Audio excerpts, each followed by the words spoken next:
السلام علیکم ورحمۃ اللہ وبرکاتہ۔ الحمدللہ رب العالمین والصلاة والسلام علی رسولہ الکریم وعلی آلہ وصحبہ اجمعین وبعد۔ آج کا جو سبق ہے اس میں آج ہم دوسرا اصول پڑھیں گے۔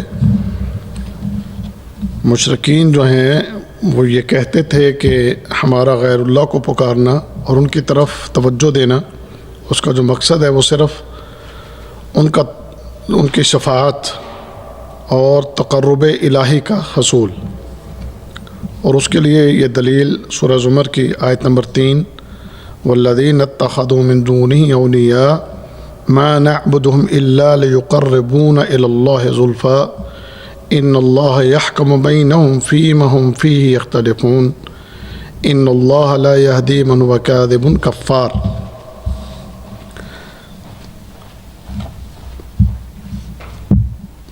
جن لوگوں نے اللہ کے سوا اولیاء بنا رکھے ہیں وہ کہتے ہیں کہ ہم ان کی عبادت صرف اس لیے کرتے ہیں کہ یہ بزرگ اللہ کے نزدیکی کا مرتبہ تک ہماری رسائی کروا دیں۔ یہ لوگ جس بارے میں اختلاف کر رہے ہیں اس کا سچا فیصلہ اللہ خود کرے گا۔ جھوٹے اور ناشکرے لوگوں کو اللہ تعالیٰ راہ نہیں دکھاتا۔ تو یہ جو بات یہاں پر بیان ہوئی ہے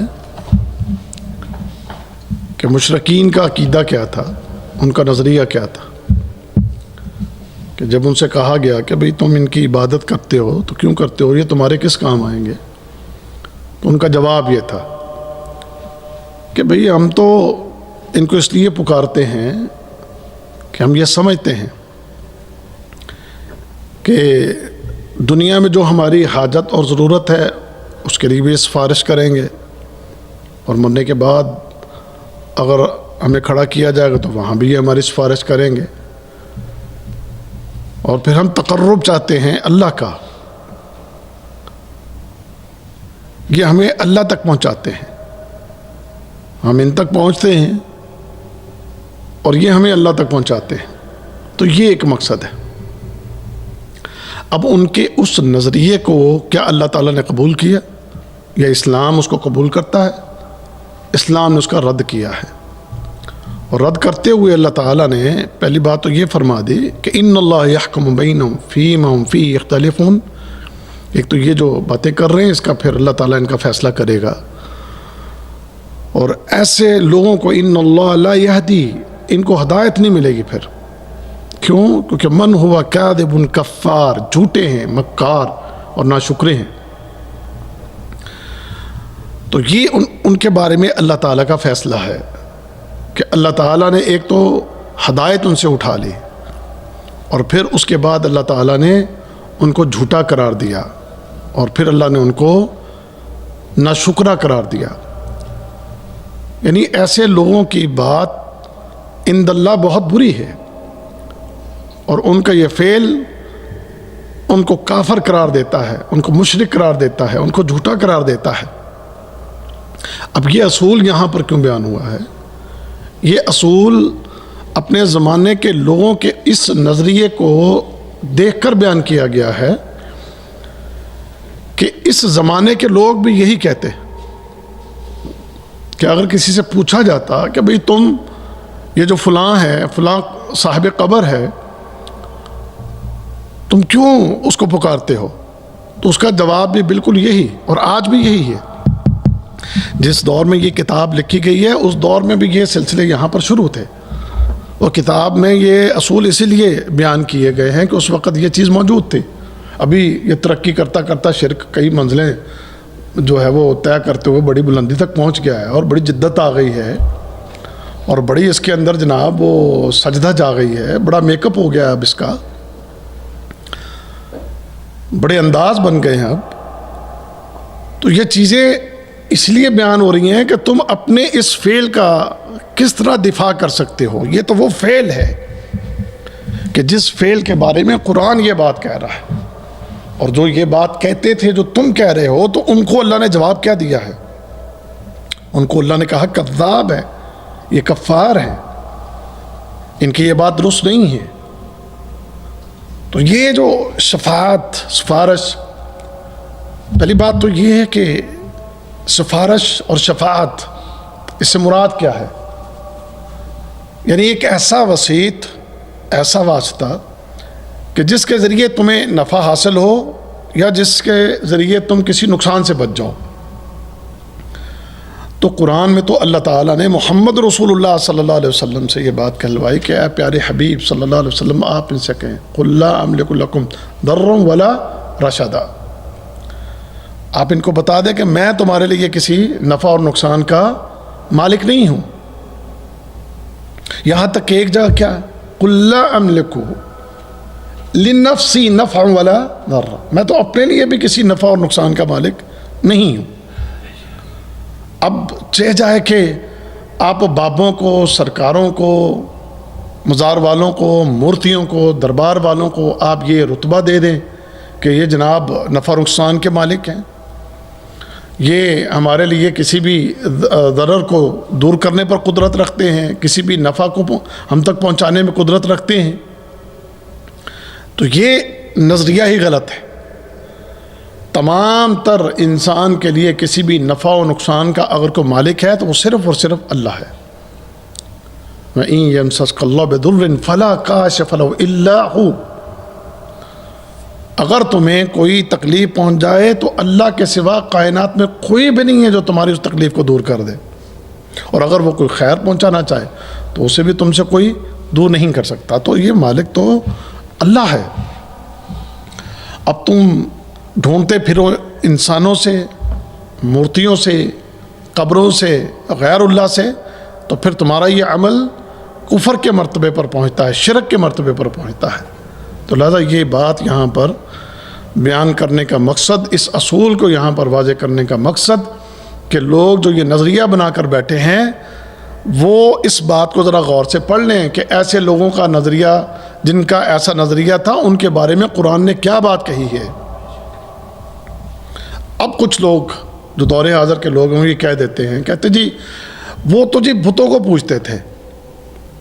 اللہ کے بندوں، وہ بت تھے کن کے؟ وہ کون تھے جن کے انہوں نے بت بنا رکھے تھے؟ مورتیاں جن کی انہوں نے بنا رکھی تھی، ان کا یہ کہنا نہیں تھا کہ یہ بت بذات خود کوئی الہ ہے۔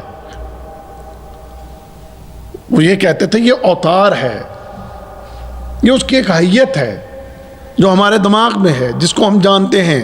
جیسے نوح علیہ السلام کے زمانے میں جن 5 الہوں کا تذکرہ سورہ نوح میں ہوا ہے، وَقَالُوا لَا تَذَرُنَّ آلِهَتَكُمْ وَلَا تَذَرُنَّ وَدًّا وَلَا سُوَاعًا وَلَا يَغُوثَ وَيَعُوقَ وَنَسْرًا۔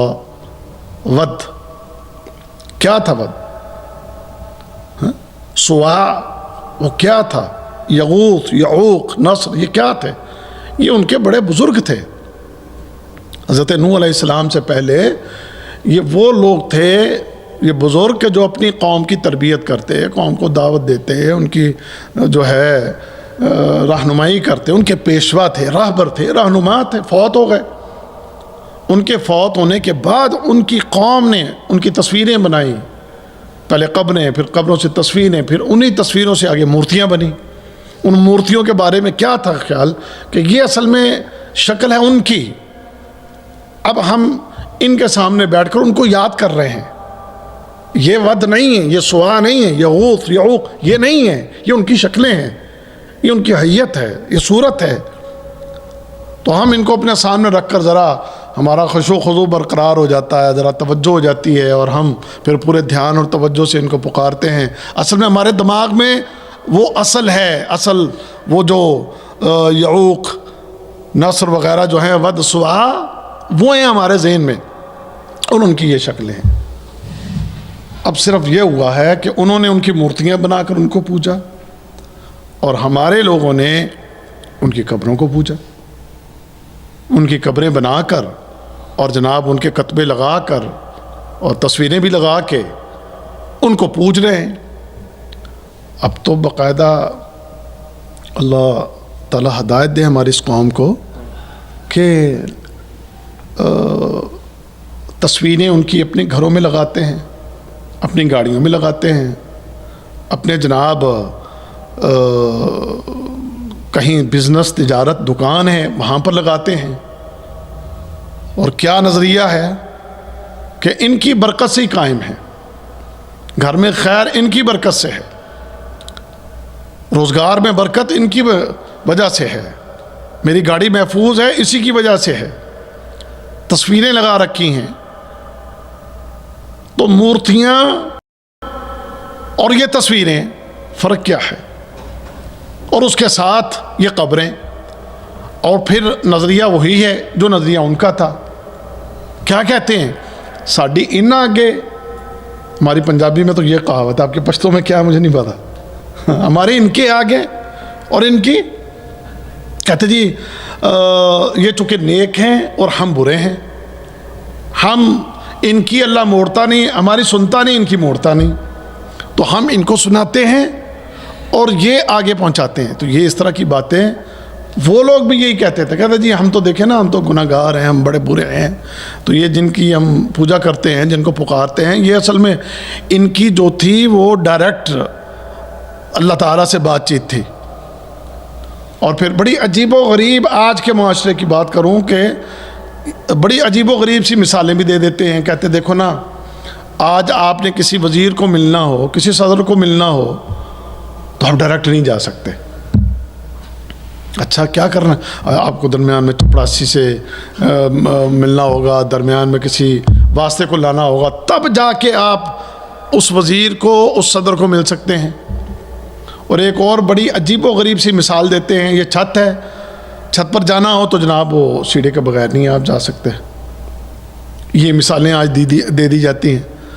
ہر دور کے شرک کرنے والے کوئی نہ کوئی ایسی باتیں گھڑ ہی لیتے ہیں، بنا ہی لیتے ہیں، اور ان سب کا استاد ایک ہی ہے، ان سب کا ماسٹر، اور ان سب کا جو کہتے ہیں نا ماسٹر مائنڈ، ان سب کا جو استاد ہے وہ ایک ہی ہے، وہ ابلیس ہے، وہ شیطان ہے، جو ان کے ذہن میں ہر دور کے مطابق کوئی نہ کوئی بات ڈال دیتا ہے کہ اس دور میں یہ بات تمہاری بڑی چلے گی، بڑی مشہور ہوگی، اس کو جناب جو ہے نا تم چلاؤ اس بات کو۔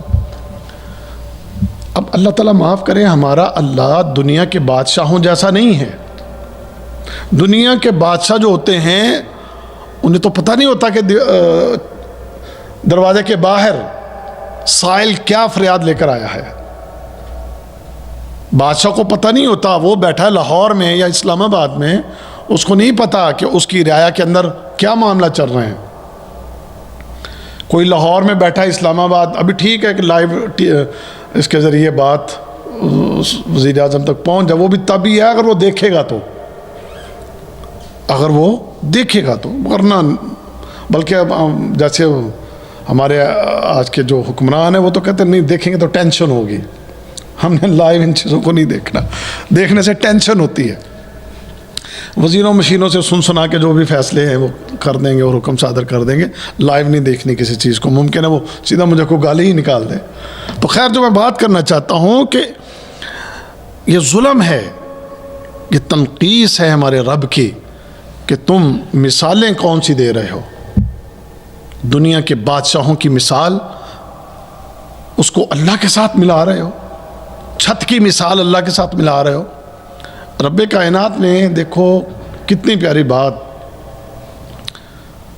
اذا سالک عبادی انی فانی قریب اجیب دعوت الداع اذا دعان، وہ بات رہ گئی ہے۔ اے پیارے حبیب صلی اللہ علیہ وسلم، جب آپ سے میرے بندے میرے بارے میں سوال کریں، فانی قریب، میں اس کے قریب ہوں، اجیب ہوں، میں جواب دیتا ہوں، اجیب دعوہ، میں اس پکار کا جواب دیتا ہوں، اذا دعان، جب بھی کوئی پکارے، جب بھی کوئی مجھے پکارے میں اس کا جواب دیتا ہوں۔ سمجھ گئے؟ اللہ اکبر۔ وقال ربکم، تمہارے رب نے کہا، ادعونی استجب لکم، ادعونی استجب لکم، گارنٹیاں دی ہیں اللہ نے، یہ گارنٹیاں ہیں، ضمانتیں ہیں ہمارے رب کی۔ ادعونی، پکارو مجھے، استجب لکم، میں جواب دوں گا تمہیں، میں پکار سنوں گا تمہاری۔ سمجھ گئے؟ پھر ایک جگہ وَنَحْنُ أَقْرَبُ إِلَيْهِ مِنْ حَبْلِ الْوَرِيدِ، تم کہتے ہو دور، تیری یہ شاہرگ تیرے اتنا نزدیک نہیں ہے کہ جتنا ہم تمہارے نزدیک ہیں۔ اس سے پہلے وَلَقَدْ خَلَقْنَا الْإِنسَانَ، ہم نے انسان کو بنایا ہے۔ اور کیا ہے وہ کہتا ہے کہ ہم تو انسان جو اپنے دل میں وسوسے لے کر آتا ہے ہم تو اس کو بھی جانتے ہیں، ہم نے اس کو تخلیق کیا ہے۔ ما توسوس به نفس، اس کا نفس جو اس کے اندر توسوس ہے، جو وسوسے ہیں ہم اس کو جانتے ہیں، اس کا علم ہے ہمارے پاس۔ انہ علیم بذات الصدور، ابھی تیری بات تیری زبان پر نہیں آتی، تیرے سینے میں ہوتی ہے، اس کو پتہ ہے۔ تو اب اس طرح کی باتیں کرنا، کبھی اس کو چھت کی مثال دے دینا، کبھی بادشاہوں کی مثال دے دینا، پھر مایوس ہو جانا اور سمجھنا کہ یہ سنتا ہے۔ کون سنتا ہے؟ جو مرا ہوا ہے، کون؟ جو قبر کے نیچے ہے۔ اور مایوس کس سے؟ جو قرآن میں گارنٹیاں دے رہا ہے، ضمانتیں دے رہا ہے، اس سے مایوس ہے۔ یہ بے وقوفی اور حماقت کی انتہا ہے، سمجھ گئے؟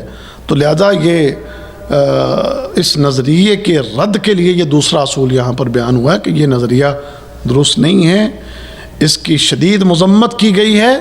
اللہ نے ان کو کذاب کہا ہے، اللہ نے ان کو کفار کہا ہے، اس کو شرک قرار دیا گیا ہے، یہ اللہ کے نزدیک بہت برا عمل ہے۔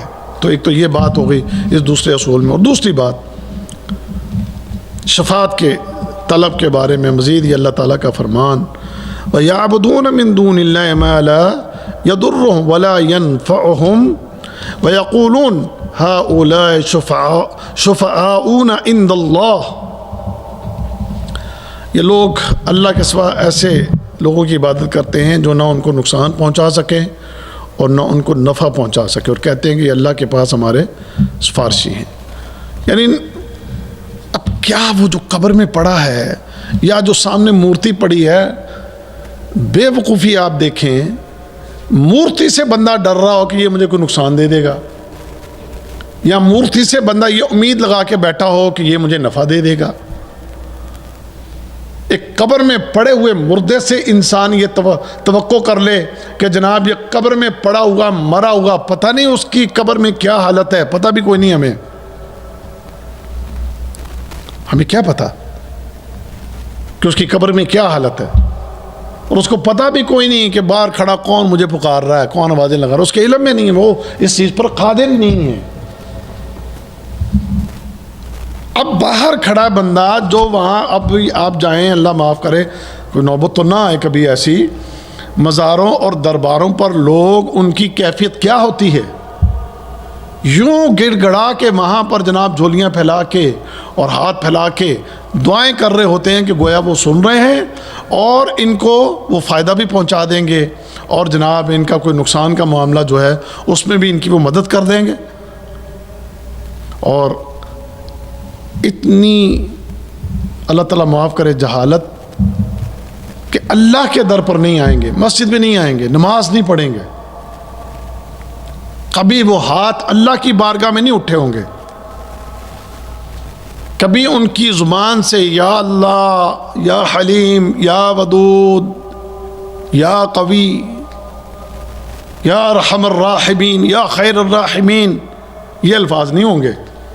کیا الفاظ ہوں گے؟ معاذ اللہ کے یا غریب نواز، یا داتا، یا فلاں، یا فلاں، یا فلاں، یا غوث آدم المدد، یا غوث اعظم، سمجھ گئے؟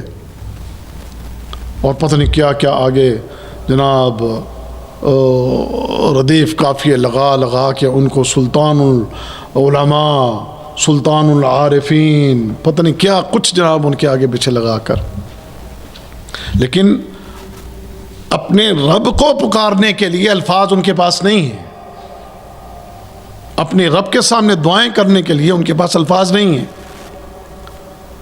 جو اصل تمہارے نفع کا مالک، تمہارے نقصان کا مالک،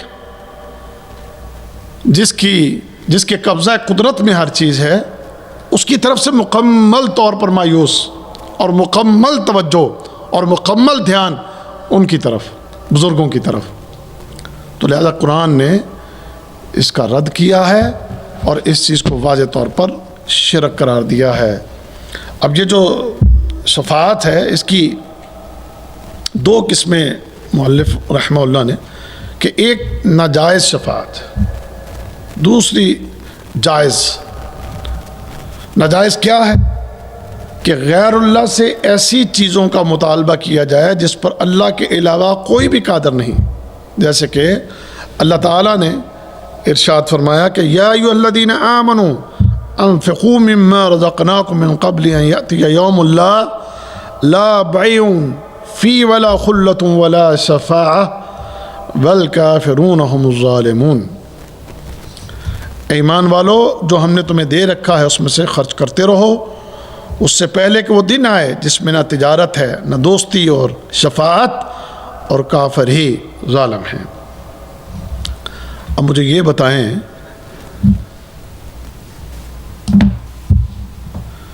کہ جن کو انسان اپنا سفارشی سمجھ کے اور جس سے شفاعت کی امید رکھ کے انسان انہیں پکار رہا ہے، مدد مانگ رہا ہے، تمہاری موت کا معاملہ ہے، کیا دنیا میں کوئی تمہارا سفارشی کھڑا ہوگا کہ تمہیں موت نہ آئے؟ کوئی قدرت ہے کسی کو اس پہ؟ تمہاری موت کا وقت آ گیا، اب تم سمجھو کہ جناب تمہارا کوئی سفارشی، تمہاری کوئی شفاعت کرنے والا تمہیں اس موت سے بچا لے؟ کل قیامت کے دن ایک مشرک اللہ کی بارگاہ میں کھڑا ہو، اس مشرک کو بخشوانے پر کوئی قادر ہے؟ مشرک کی تو معافی کوئی نہیں نا، مشرک کے لیے کوئی معافی نہیں۔ یہ شفاعت کی امید رکھنا بالکل حرام، شرک، کفر، بلکہ اللہ ان کو ظالم قرار دے رہا ہے کہ ظالم ہے۔ ایک مشرک یہ سمجھتا ہے کہ کل قیامت کے دن جب میں کھڑا ہوں گا تو مجھے میرا ولی، میرا پیر بچا لے گا، اور پھر گھڑ گھڑ کے ایسی ایسی چیزیں بیان کر رکھی ہیں۔ غوث اعظم کا کتا، نہ غوث اعظم کا ایک دھوبی مر گیا، دھوبی کو جناب قبر میں سوالوں کے جواب نہ آئیں، کوئی بھی سب من ربک تو وہ عبد القادر جیلانی کا نام لے دے، من نبیک وہ عبد القادر جیلانی کا نام، ما دینک وہ عبد القادر جیلانی کا نام لے دے، تو اللہ تعالیٰ نے آواز دی کہ اس میرے بندے کو چھوڑ دو بھی، اس کا کوئی عذاب نہیں ہے، کیونکہ یہ میرے بندے عبد القادر کا غلام ہے، چھوڑ دو اس کو۔ عجیب و غریب قسم کی باتیں گھڑ گھڑ کے معاشرے میں وہ بیان کر دی گئی ہیں۔ تو یہ شفاعت، اس قسم کی شفاعت کی امید رکھنا حرام ہے، بالکل غلط ہے۔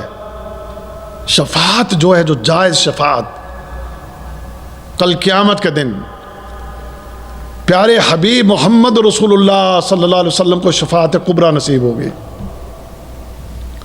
اس کے علاوہ بھی لوگوں کو اللہ تعالیٰ اجازت دے گا، لیکن اس کے لیے جو یہاں سبق میں بھی بات بیان ہوئی ہے، اس میں یہ ہے کہ اس کی دو شرطیں ہیں۔ جو شفاعت جائز شفاعت ہے، اس کی دو قسمیں ہیں، دو اس میں چیزیں ہیں۔ نمبر ایک کہ جس پر اللہ راضی، جس کو اللہ تعالیٰ اجازت دے گا، اور جس کے لیے اللہ اجازت دے گا، یہ دو باتیں۔ جس کے لیے اللہ اجازت دے گا، جیسے یہ آیت کا حصہ، من ذا الذی یشفع عندہ الا بإذنہ، کس کی جرت ہے کہ کوئی اللہ کے سامنے آئے اور کہے جناب کہ میں اللہ کے ساتھ بات کرتا ہوں، اس کی نہیں۔ ایسے نہیں ہے کہ جو چاہے گا اٹھ کے جناب سفارش کر لے گا اور اللہ سے چھڑوا لے گا۔ جیسے میں جاہلوں کی اگر باتیں بیان کرنے لگا تو سارا ٹائم ادھر ہی گزر جائے۔ کئی جاہلوں نے یہاں تک باتیں کی ہیں، ہمارا پیر تو اللہ تعالیٰ کو باتوں میں لگا لے گا اور اپنے مریدوں سے کہے گا کہ جناب تم نکل جاؤ نکل جاؤ۔ کوئی حکا پھیرا ہوگا بلّہ بات سن کے افسوس بھی ہوتا ہے اور ان پر ہنسی بھی آتی ہے کہ کیسے شیطان نے ان کو ورغلا لیا اور بہکا لیا۔ یوم یقوم الروح والملائکۃ صفا لا یتکلمون الا من اذن له الرحمن. اور آگے کیا کہا؟ وقال صوابا. اس دن جبرائیل بھی کھڑے ہوں گے اور فرشتے بھی صفے باندھ کے اللہ کے سامنے کھڑے. لا یتکلمون، لا یتکلمون، کوئی بات نہیں کر سکے. الا من اذن له الرحمن، ہاں جس کے لیے رحمان اجازت دے دے گا. ہاں ٹھیک ہے، اس کے لیے بات کرنی ہے تو کر لو، تمہارے کہنے پر، تمہاری سفارش پر ان کو چھوڑ دوں گا. لیکن ایک بات ذہن میں رہے، مشرک کے لیے اجازت نہیں ہوگی. مشرک کے لیے قطعاً ان کے لیے میرے ساتھ کلام بھی مت کرو، ان کے لیے میرے ساتھ کوئی بات بھی نہ کرے. ان کے لیے کوئی سفارش، کوئی شفاعت کرنے کا کوئی سوچے گا بھی نہیں، کہ کوئی یہ سوچے بھی کہ ان کی بھی کوئی سفارش کر کے ان کو چھڑا لیا جائے. اجازت نہیں ہوگی. اجازت کن کے لیے ہوگی؟ موحدین کے لیے. جیسے ایک حدیث میں اسی سبق کے اندر آگے آخری پیج پہ وہ حدیث بھی نقل کی گئی ہے. ابو ہریرہ رضی اللہ تعالیٰ عنہ نے جب یہ بات پوچھی تھی محمد رسول اللہ صلی اللہ علیہ وسلم سے سفارش کے بارے میں، شفاعت کے بارے میں، تو اللہ کے نبی صلی اللہ علیہ وسلم نے کیا فرمایا تھا کہ ہاں میں سفارش کروں گا. کن کے لیے؟ فرمایا کہ جو دل سے اخلاص کے ساتھ جو کہے گا لا الہ الا اللہ، اس کے لیے میں شفاعت کروں گا، اس کے لیے میری سفارش ہوگی. اب وہ دل سے لا الہ الا اللہ وہ کیا ہے؟ وہ شرک نہ کرتا ہو،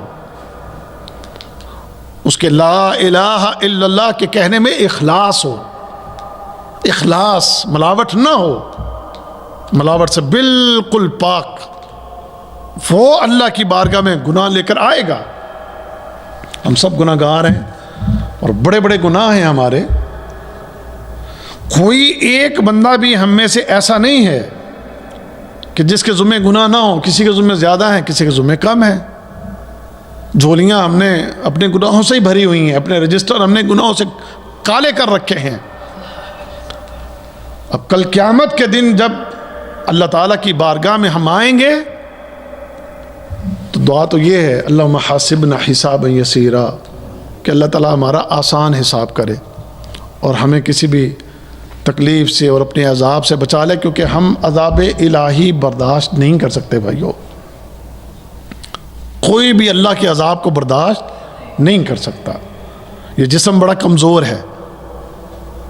اب اللہ کی بارگاہ میں گناہوں کو لے کر آئے ہیں تو ان کے لیے دیر سے یا جلدی، پہلے ہی حلے میں، یا ممکن ہے بعض سزاؤں کے بعد، ہفتہ لگ جائے، مہینہ لگ جائے، سال لگ جائے، نہ جانے بعض لوگوں کو کوئی 50,000 سال لگ جائیں، بعض لوگوں کو نہ جانے کئی سینکڑوں سال لگ جائیں، ہزاروں سال لگ جائیں، لاکھوں سے، یہ تو اللہ بہتر جانتا ہے. اور اس کے بعد اجازت مل جائے کہ ٹھیک ہے چلو جاؤ تم اس کی سفارش کرو، میں اس کو چھوڑ دیتا ہوں. یعنی شرک نہیں ہے، باقی گناہ ہیں. اور حسب گناہ اللہ چاہے گا تو بغیر سزا دیے، اور چاہے گا تو سزا دینے کے بعد محمد رسول اللہ صلی اللہ علیہ وسلم جب شفاعت کے لیے بات کریں گے اس کی تو اللہ تعالیٰ معاف کر دے گا. اور اس کے پھر کئی درجے ہیں، کئی چیزیں ہیں اس کے اندر، وہ ایک پھر لمبی بات ہے. اور نبی کریم صلی اللہ علیہ وسلم کے علاوہ بھی بعض لوگوں کو اللہ تعالیٰ اس بات کی اجازت دے گا. اب اس سے کوئی یہ اندازہ لگا لے کہ اللہ کے نبی کے علاوہ نیک لوگ صالحین بھی سفارش کریں گے، تو وہ صالحین کسی مشرک کی سفارش نہیں کریں گے بھائی. وہ صالحین کسی بھی مشرک کے لیے بات نہیں کریں گے. کسی مشرک کے لیے اٹھ کر آگے آئیں، کہیں کہ یا اللہ یہ مجھے بڑا پکارتا رہا ہے، یا داتا یا داتا یا داتا، یا غریب نواز، یا فلاں مجھے بڑا اس نے پکارا ہے. عبد القادر جیلانی رحمہ اللہ آگے آ جائیں اور آگے آ کر یہ کہیں کہ یا اللہ یہ مجھے غوث اعظم کہتے رہے ہیں، اور مجھ سے بڑی امیدیں لگائی ہوئی تھیں انہوں نے، ان کو چھوڑ دے، رب کعبہ کی قسم ہے ان کے بارے میں بات بھی نہیں کریں گے، ان کے بارے میں بات بھی نہیں کریں گے۔ صالحین کو ٹھیک ہے اجازت ملے گی، لیکن صالحین جس کے لیے جو سفارش کی شفاعت کی جو دو چیزیں ہیں کہ جس کے لیے اللہ تعالی چاہے گا، سمجھ گئے، جس کے لیے اللہ تعالیٰ چاہے گا کہ ٹھیک ہے اس کے لیے، اور جس کو اللہ اجازت دے گا وہ آگے آئے گا، اس کی سفارش کرے گا، یہ ایک جائز قسم ہے اور وہ سفارش ہوگی۔ لیکن یہ امیدیں لگا کر پھر ان کی قبروں پہ جانا، ان کی مزاروں پہ جانا، وہاں پر پھر دیگیں چڑھانا، پھر وہاں پر پھول چڑھانا، پھر وہاں پر چادریں چڑھانا، پھر وہاں پر دودھ کی سبیلیں لگانا، پھر وہاں پر جا کے ماتھے ٹیکنا، پھر وہاں جا کے ہاتھ پھیلانا اور جھولیاں پھیلانا اور اپنی ساری امیدوں کا مرکز انہیں بنا لینا، یہ تو بھائی تم دنیا میں ہلاک ہو گئے۔ جو جائز راستہ تھا تم نے اس کو چھوڑ دیا، اس جائز راستے کو چھوڑ کے تم نے ایک کفریہ راستے کو اختیار کر لیا۔ جائز راستہ تھا توحید، جائز راستہ تھا، اس کے سامنے کھڑا ہوتا، نماز پڑھتا، دعائیں کرتا، گڑ گڑاتا، اس کے سامنے گڑ گڑاتا، اس کے سامنے اپنے ہاتھوں کو پھیلاتا۔ لوگ مایوس ہو جاتے ہیں، جی ہماری سنتا نہیں، ان کی موڑتا نہیں۔ اللہ کے بندو، جیسے میں نے قرآن کی آیات بطور دلیل پیش کی ہیں کہ رب کائنات نے واضح لفظوں میں یہ بات کہی ہے، وقال ربکم، تمہارے رب نے ادعونی استجب لکم۔ اب کوئی کہے کہ جی میں نے جی بڑے عرصے سے دعائیں کی ہیں، وہ دعائیں میری سنی ہی نہیں گئیں۔ دیکھیں، پہلی بات تو ہمارا یہ ایمان ہونا چاہیے کہ اللہ تعالیٰ اپنے بندے کی دعا کو رد نہیں کرتا۔ ایسے نبی کریم صلی اللہ علیہ وسلم کی حدیث ہے کہ آپ نے فرمایا انسان اللہ تعالیٰ سے جو مانگتا ہے اللہ تعالیٰ اس کو وہ دے دیتا ہے جو مانگتا ہے، اور وہ جانتا ہے کہ اس وقت یہ چیز اس کے لیے بہتر ہے، اللہ اس کو دے دیتا ہے۔ اور بعض کا چونکہ انسان کو پتہ نہیں ہوتا کہ وہ چیز مانگ رہا ہے جو کہ وہ اس کے لیے باعث خیر ہے، یا اس کے لیے ممکن ہے اس کے پیچھے کوئی ایسی چیز ہے کہ انسان کو پتہ نہیں اور وہ مانگ رہا ہے اور اللہ کو اس کا علم ہے، تو اللہ تعالیٰ وہ چیز تو نہیں دیتا، لیکن اس کی دعاؤں کی وجہ سے کوئی مشکل پریشانی اس کی اللہ ٹال دیتا ہے۔ اور وہ بھی نہ ہو تو کل قیامت کے دن کم از کم یہ دعا اس کے لیے، اس کے جو حسنات ہیں، جو نیکیاں ہیں، نیکیوں والے پلڑے میں پڑی ہوں گی دعائیں وزن بن کے، تو ضائع تو نہ ہوئی، کوئی ایک نتیجہ تو لازمی اس کو مل گیا، دعا ضائع نہیں ہوتی۔ ہاں بعض اوقات یہ ضرور ہوتا ہے، ہمیں چونکہ مانگنے کا کوئی طریقہ بھی نہیں ہے۔ حقیقت بات یہ ہے کہ بہت سے لوگ دعا کرتے ہوئے تو دماغ ہی کہیں اور ہوتا ہے، دعاؤں کے اندر دماغ کا حاضر ہونا، دل کا حاضر ہونا، پھر دعا کرتے ہوئے اپنی توجہ اللہ کی طرف رکھتے ہوئے، اللہ کی صفات کا واسطہ دیتے ہوئے، جیسے میں ابھی عرض کر رہا تھا نا، جیسے یا غوث الاعظم، یا فلاں یا فلاں، ان کی تعریفیں بیان کر کر کے ان کو پکارتے ہو۔ اللہ کے بندو، اللہ کی صفات، اللہم یا حلیم، اللہم یا ودود، اللہم انت الغفار، انت الغفور، انت الرحمن، انت الرحیم، اس کی صفات یاد کرو اور پھر اس کے ساتھ دعائیں کرو، پھر کچھ آنسو اپنی آنکھوں سے نکالو، اپنی توجہ دھیان اللہ کی طرف رکھو، تو پھر وہ اثر بھی ہوتا ہے اور پھر قبول بھی ہوتی ہیں، اور بندہ بھی سمجھتا ہے کہ محسوس ہو رہا ہوتا ہے بندے کو کہ واقعی یار یہ دعائیں پہنچ رہی ہیں اوپر، لیکن وہ مایوس ہو کے اور امیدیں قبر والوں سے، غیر اللہ سے، ان کے پاس چلے جائیں گے اور ان سے پھر شفاعت کی امید رکھ لیں گے اور اللہ کے بارے میں ایسی باتیں گھڑ لیں گے، تو اللہ تعالیٰ ان کی ایسی باتوں سے سبحانہ و تعالی عما یشرکون، اللہ اس چیز سے پاک ہے، اور ان کے جو یہ شرکیہ نظریات ہیں، عقائد ہیں، اس سے اللہ تعالیٰ بلند ہے، سمجھ گئے؟ تو اللہ تعالیٰ سے دعا ہے کہ اللہ تعالیٰ ہمارے مسلمانوں کو سمجھنے کی اور عمل کرنے کی توفیق عطا فرمائے۔ وآخر دعوانا ان الحمد للہ رب العالمین۔